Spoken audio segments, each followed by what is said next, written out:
bendiga en esta noche. Seguimos leyendo el libro La vida más grande de todas, Jesús. Y vamos a continuar con el capítulo 6. Capítulo 6. Descanso en Cristo. Leví era un hombre sacerdotal, un hombre que uno no esperaría encontrar detrás de la mesa de un cobrador de impuestos. Pero allí estaba Leví, utilizando el poder del Imperio Romano para extorsionar a su propio pueblo judío, inflando el monto de sus impuestos y llenándose los bolsillos con la diferencia. En lo que concernía a sus paisanos, esto ponía a Leví en el mismo nivel de las prostitutas, quienes eran igualmente culpables de venderse a los extranjeros. Nadie puede decir con toda seguridad cómo fue que Jesús llegó a conocer a Leví.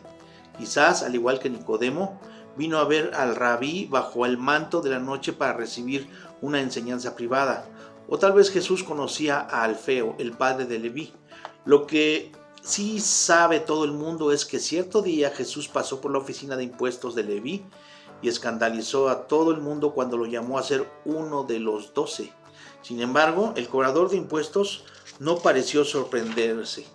Inmediatamente cerró su negocio, jurando no volver a abrirlo de nuevo jamás, y luego hizo una fiesta gigantesca para celebrar el hecho de haberse apartado del pecado.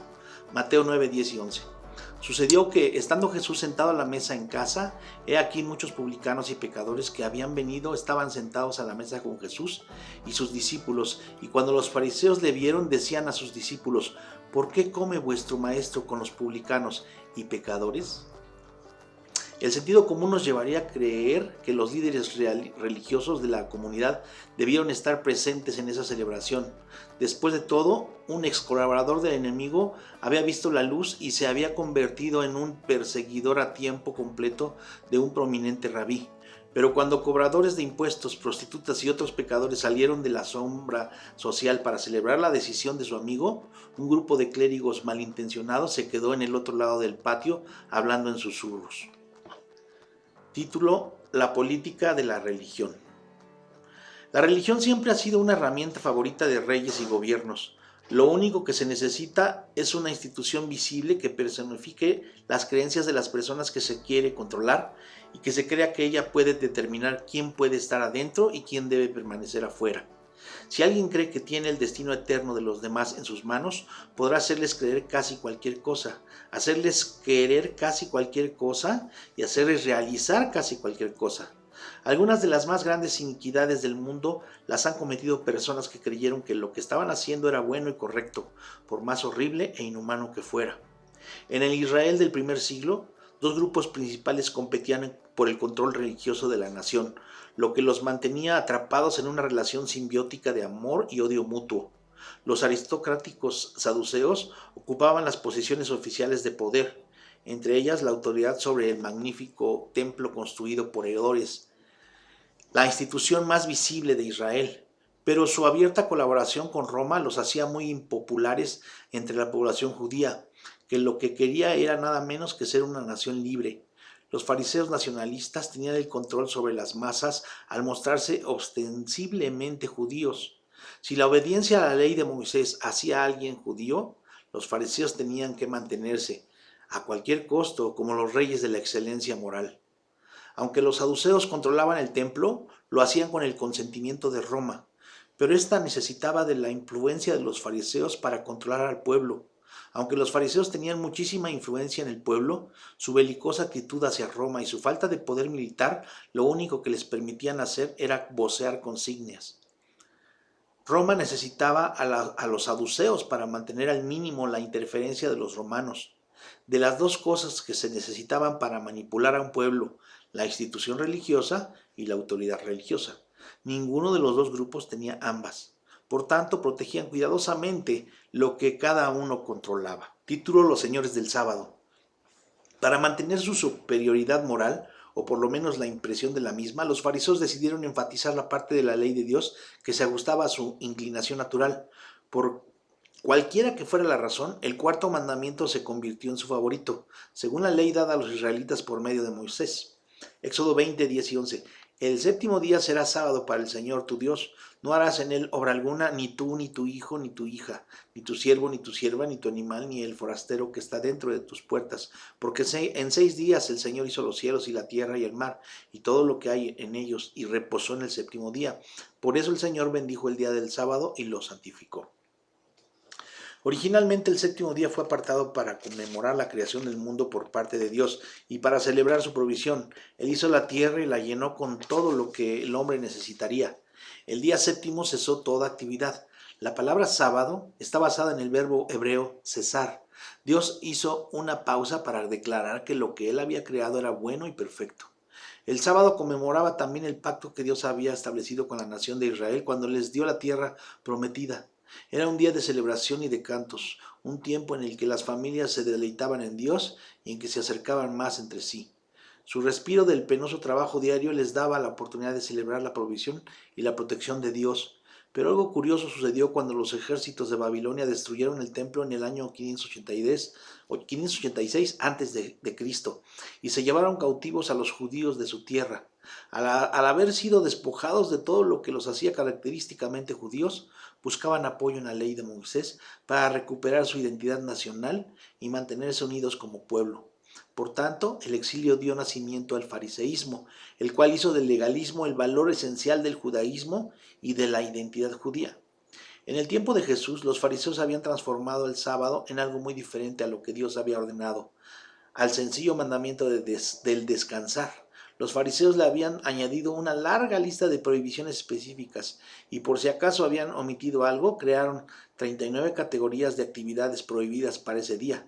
No se podía llevar cargas, prender un fuego, apagar un fuego, terminar algún trabajo, escribir, borrar, cocinar, lavar, coser, rasgar, anudar, desatar, darle forma a algo, arar, plantar, cosechar, trillar, aventar, escoger, cernir, moler, amasar, alisar, hilar, teñir, hacer punto atrás, tejer, bordar, desenredar, construir, demoler, cazar animales con trampas, esquilar, matar ganado, despellejar, curtir pieles, pulir objetos y hacer marcas. Qué irónico que el descanso fuera una carga tan pesada. Lo que dice Brennan Manning en su libro nos ilustra este punto. Los fariseos, que tenían una religión como un escudo para justificarse a sí mismos y como una espada para condenar, crearon las frías exigencias de un perfeccionismo gobernado por la ley, porque eso les daba estatus y control. Al mismo tiempo, eso les aseguraba a los creyentes que estaban en el camino seguro de la salvación. Los fariseos habían falsificado la imagen de Dios, convirtiéndolo en un eterno e intolerante tenedor de libros, un contador cuyo favor solo podía ganarse por medio del escrupuloso acatamiento de leyes y reglamentos. La religión se había convertido en la herramienta para intimidar y esclavizar, en vez de dar libertad y confianza. A los creyentes judíos se les enseñaba que debían enfocar su atención en el aspecto secundario del sábado, es decir, abstenerse de trabajar. Así, la gozosa celebración de la creación y del pacto realzada por los profetas había desaparecido. El sábado se convirtió en un día de legalismo. El medio se había convertido en el fin. Aquí está el genio de la religión legalista: convierte en secundario lo primario y en primario lo secundario. Nadie se atrevía a cuestionar la jurisdicción exclusiva que tenían los fariseos como policías, jueces y jurado de todo lo que tenía que ver con el sábado, es decir, hasta que vino Jesús. Una tarde soleada lo vieron a él y a sus discípulos espigando el grano, tal como lo permitían las escrituras judías, Deuteronomio 23, 24 y 25, pero en violación a la tradición de los fariseos. Marcos 2, 23 al 28.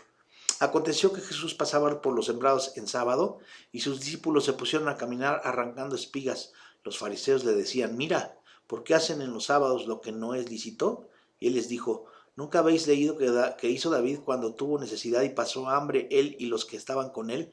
¿Cómo entró en la casa de Dios siendo Abiatar sumo sacerdote y comió los panes de la presencia y aún dio a los que estaban con él, cosa que no es lícito comer, salvo a los sacerdotes?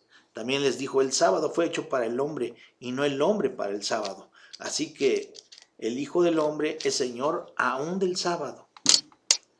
En la mente del fariseo, los hombres estaban trabajando en sábado, porque, como lo explica John F. Walworth en su seminario teológico, en un comentario, Dice, arrancar trigo de su tallo es cosechar, restregar los granos o con las palmas de las manos es trillar y soplar la paja es aventar.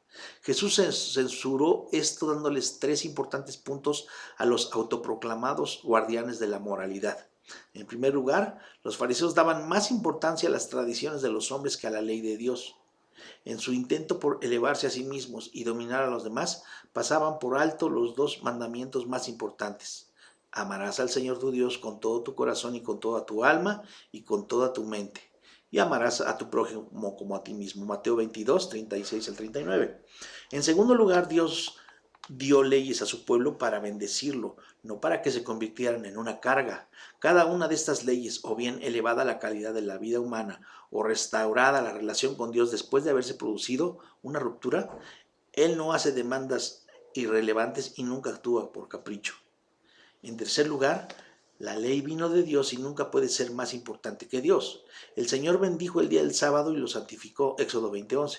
El propósito de la audaz afirmación de Jesús, yo, el Hijo del Hombre, soy Señor también del sábado, era desafiar la autoridad de los fariseos, quienes se la habían robado a Dios. En otras palabras, el sábado no lo controlan ustedes, es mío, porque yo soy Dios, por tanto, se los estoy quitando. Título, un descanso difícil y una carga fácil. Jesús no vino a la tierra para fundar una nueva religión, vino para restaurar una relación que se había roto, vino para hacer que lo primario fuera otra vez primario. La actividad secundaria de la desobediencia a la ley, Dios tuvo siempre el propósito de estar al servicio de la primera actividad, amar a Dios y gozarse en Él para siempre. Cuando esto es lo primario, lo secundario se convierte en una labor de amor, en una gozosa carga fácil de llevar. Fue esto lo que Jesús quiso decir cuando expresó, Mateo 11, 28 al 30. Venid a mí todos los que estáis fatigados y cargados, y yo os haré descansar. Llevad mi yugo sobre vosotros y aprended de mí, que yo soy manso y humilde de corazón, y hallaréis descanso para vuestras almas, porque mi yugo es fácil y ligera mi carga. Venid, ¿a qué? ¿A la iglesia? ¿Al templo? ¿Al ritualismo? ¿Al sacrificio? ¿A la pobreza? ¿A las penitencias y a las peregrinaciones? ¿A las buenas obras? ¿A la iluminación espiritual? ¿Venid a la religión? No. Jesús dijo, venid a mí. Observe que Jesús no dijo que el sábado era malo, ni animó a nadie a no guardarlo. No hay nada de malo con la iglesia, ni con sus actividades, ni con las buenas obras, ni con la madurez espiritual, siempre que todo esto sea secundario a la invitación del Señor, venid a mí. En nuestra cultura, una invitación por escrito contiene lo menos estas tres informaciones. ¿Quién hace la invitación? ¿Para quién es? ¿Qué se ofrece? Veamos cada una de estas en lo que tiene que ver con la invitación de Jesús. En primer lugar, ¿quién hace la invitación? Justo antes de hacer esta invitación, Jesús dijo, todas las cosas me han sido entregadas por mi Padre. Nadie conoce bien al Hijo sino el Padre. Nadie conoce bien al Padre sino el Hijo y aquel a quien el Hijo lo quiera revelar. Mateo 11:27. No podemos tener paz con Dios Padre sino a través de Jesucristo su Hijo, quien declararía más adelante, yo soy el camino, la verdad y la vida. Nadie viene al Padre sino por mí. Juan 14:6. Por más osada que parezca esta aseveración, Jesús se describió a sí mismo como manso y humilde de corazón. Jesús hablaba en arameo, pero Mateo escribió su historia en griego y al hacerlo escogió dos palabras para comunicar el pensamiento original de Jesús. La primera es praus, que generalmente significa apacible, afable o agradable, pero para los lectores del Antiguo Testamento, según Gerard Kittel, en un diccionario teológico del Nuevo Testamento, la palabra habría significado hallarse uno en una condición baja, despreciable y humilde. Era un término económico-social para referirse a alguien que está en una condición de siervo. Se refiere al hombre que no posee nada, que tiene que ganarse el pan y sirviendo a los demás.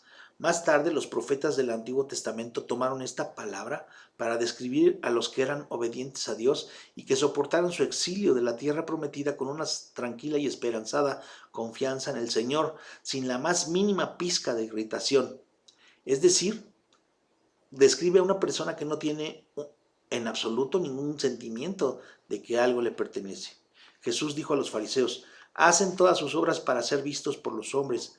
Ellos ensanchan sus filacterías y alargan los flecos de sus manos. Aman los primeros asientos en los banquetes y las primeras sillas en las sinagogas, las salutaciones en las plazas y el ser llamados por los hombres. rabí, rabí, Mateo 23, 5 al 7. La segunda palabra, tapeinos, describe a alguien que se está inclinando y por eso significa inclinado, pequeño, insignificante en comparación con algo más. En el Antiguo Testamento la palabra describe la postura de una persona justa delante de Dios. Para ilustrar el elevado concepto que tenía él de esta humilde palabra, Jesús contó una historia. Está en Lucas 18, del 11 al 14. El fariseo de pie oraba consigo mismo de esta manera: Dios, te doy gracias que no soy como los demás hombres, ladrones, injustos, adúlteros, ni aun como este publicano. Ayuno 2 veces a la semana, doy diezmos de todo lo que poseo. Pero el publicano de pie a cierta distancia no quería ni alzar los ojos al cielo, sino que se golpeaba el pecho diciendo: Dios, sé propicio a mí, que soy pecador. Os digo que éste descendió a casa justificado en lugar del primero, porque cualquiera que se enaltece será humillado, y el que se humilla será enaltecido.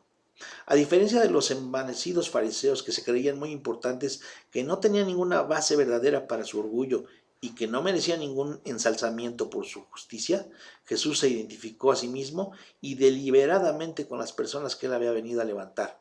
Para ayudar a los humildes, él se hizo humilde y puso sobre sí mismo las cargas de aquellos a quienes habían venido a poner en libertad. En segundo lugar, ¿para quién es la invitación? Cuando Mateo registró la invitación de Jesús a los que estaban fatigados y cargados, utilizó 2 palabras griegas muy expresivas. La primera es kopos, con K. Gerard Kittel, en ese diccionario teológico, lo describe y dice que se refiere a una fatigada parecida a la de alguien que está exhausto. A una fatiga parecida a la de alguien que está exhausto. Es la palabra adecuada para el cansancio físico causado por el trabajo, el esfuerzo o el calor.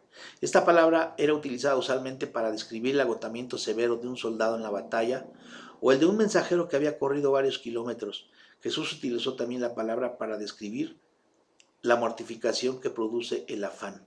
Mateo 6, 28. La segunda palabra, fortizo, es un término marítimo que significa cargar. Describe a una embarcación o un animal muy cargado con un gran peso. Un comerciante muy ahorrativo podía aumentar sus ganancias utilizando un limitado número de animales de carga, de modo que a cada uno de ellos se le ponía la máxima carga que pudiera soportar.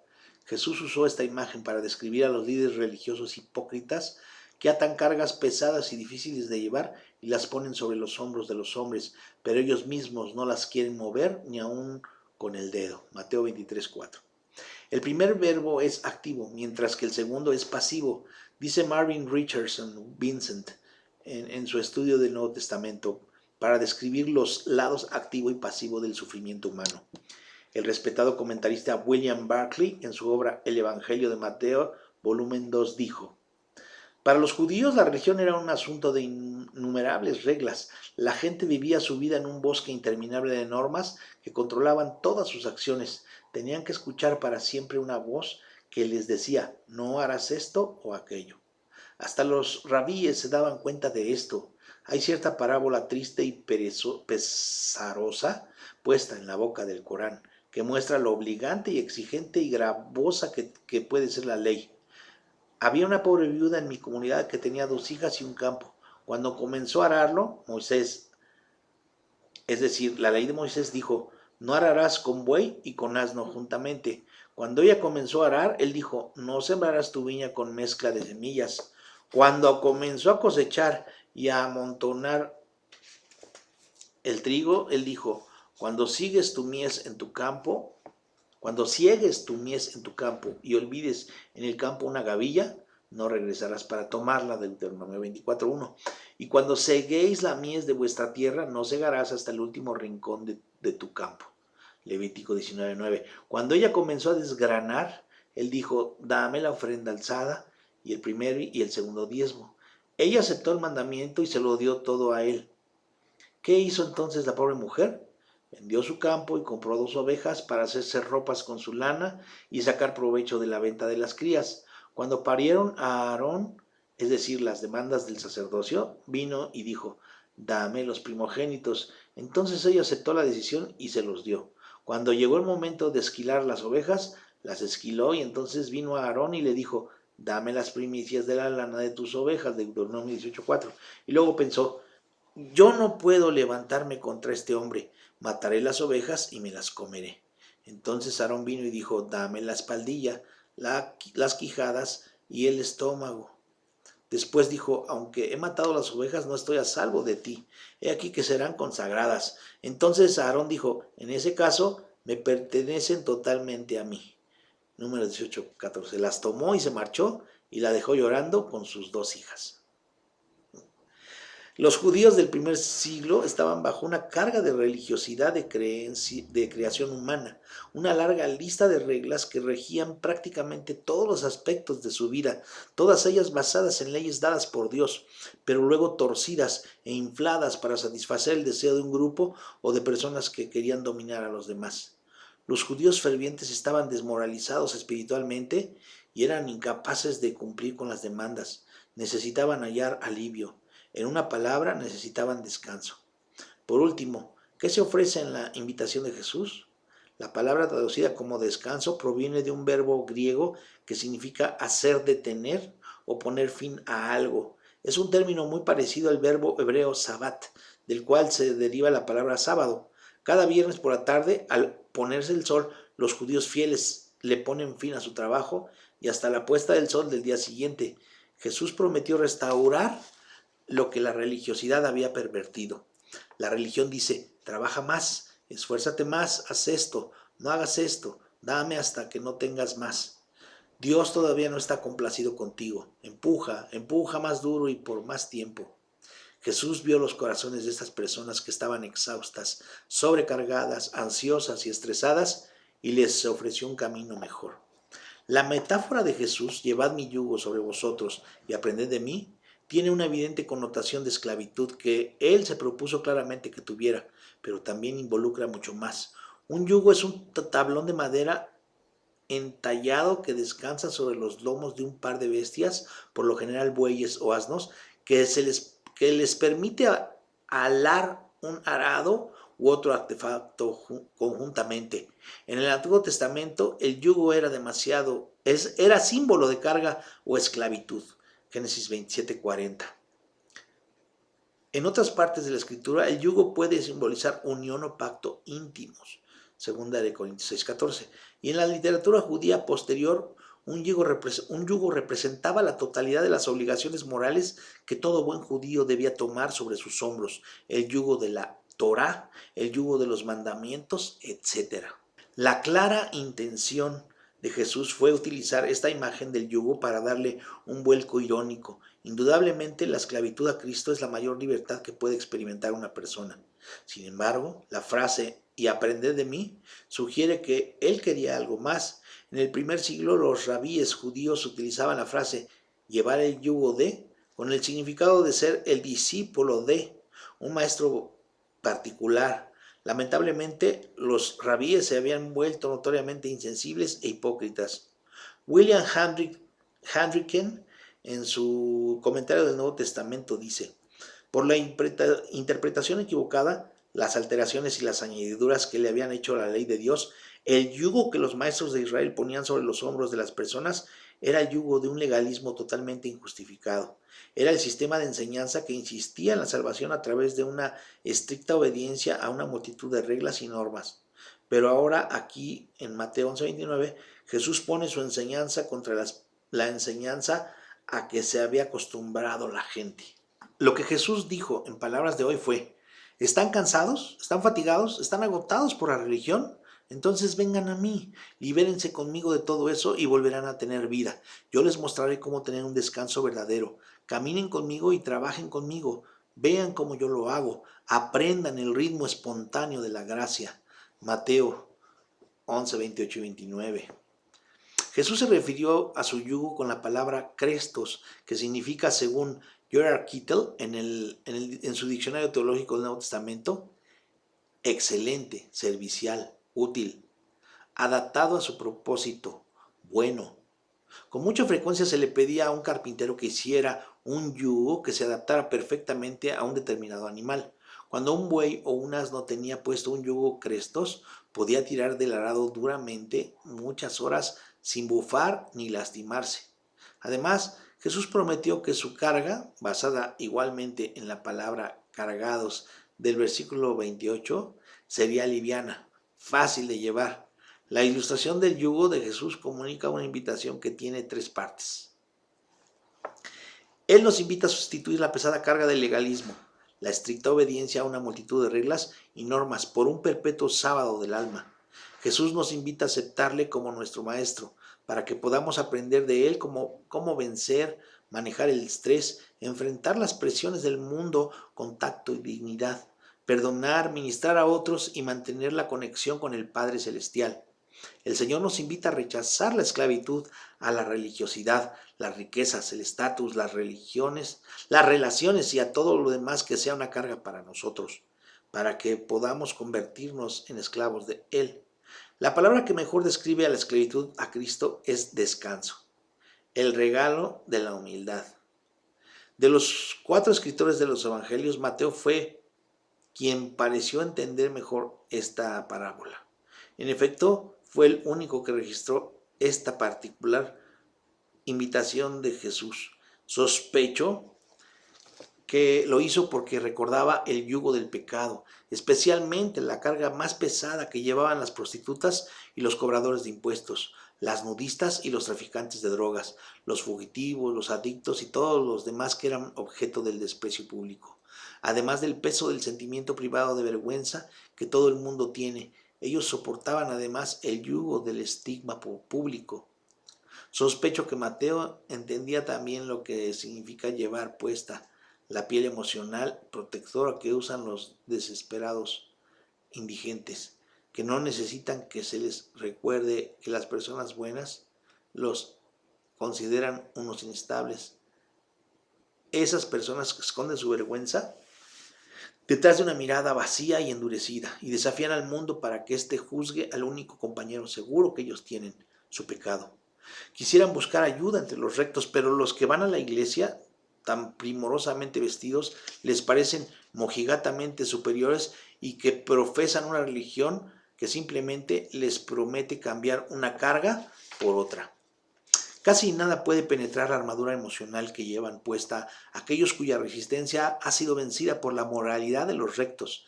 Casi nada, pero Jesús, el único perfectamente recto, conocía el secreto. Él sabía que la única manera de penetrar la cubierta de las emociones encallecidas era impartir gracia. Gracia tiene que ser la palabra más preciosa del idioma. Ella encarna casi todas las atractivas cualidades que esperamos encontrar en los demás. La gracia es el regalo del humilde al humillado. La gracia reconoce la fealdad del pecado, pero decide ver más allá de esa fealdad. La gracia acepta a una persona como alguien digna de ser tratada por compasión, a pesar de cualquier suciedad o de la dura coraza que la mantiene separada del resto del mundo. La gracia es un regalo de tierna misericordia cuando esto parece ser lo más absurdo. Los hebreos del Antiguo Testamento conocían a la gracia como chesed, que expresaba el amor inquebrantable y superabundante de Dios por el pueblo, a pesar de su infidelidad. Los antiguos griegos, nos dice Paul J. Attenborough, en el diccionario bíblico, entendían la gracia o charis como lo que trae deleite, gozo, felicidad y buena fortuna. La gracia engendra gracia y Jesús irradiaba esa cualidad. Su invitación, venid a mí todos los que estáis fatigados y cargados, atraía a los verdaderamente peores elementos de la sociedad, al mismo tiempo que repelía a los más respetados.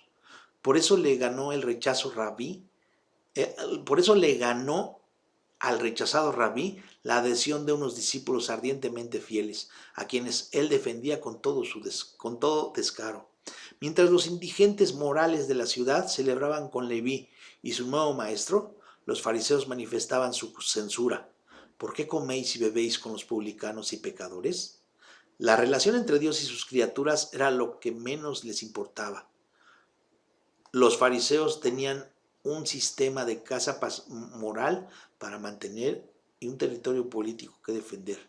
Nunca se les ocurrió pensar que Dios podía estar descontento con ellos. Como apuntó Brennan Manning en su libro, paradójicamente lo que obstaculiza la relación entre Dios y los seres humanos es nuestra escrupulosa moralidad y nuestra fingida piedad. No son las prostitutas ni los cobradores de impuesto quienes encuentran más difícil arrepentirse. Son los devotos que sienten que no tienen ninguna necesidad de arrepentirse. Fue por eso que Jesús mandó a decir a los fariseos que estaban cerca de la casa: los sanos no tienen necesidad de médicos, sino los que están enfermos. No he venido a llamar a justos, sino a pecadores al arrepentimiento. Lucas 5, 31 y 32. Leví era exactamente la clase de pecador que Jesús buscaba en un discípulo, uno suficientemente honesto para reconocer que estaba mortalmente enfermo con la enfermedad del pecado y quería ser curado. Después que Jesús restauró la salud moral de Leví, lo invitó a ser uno de los 12 y le dio un nuevo nombre. De ahí en adelante, el ex colaborador de Roma sería conocido como Mateo, regalo de Dios. Pues ya terminamos este capítulo, hermanos. Que Dios les bendiga y nos vemos el próximo viernes para leer el capítulo 7. Nos vemos el domingo. Que Dios les bendiga.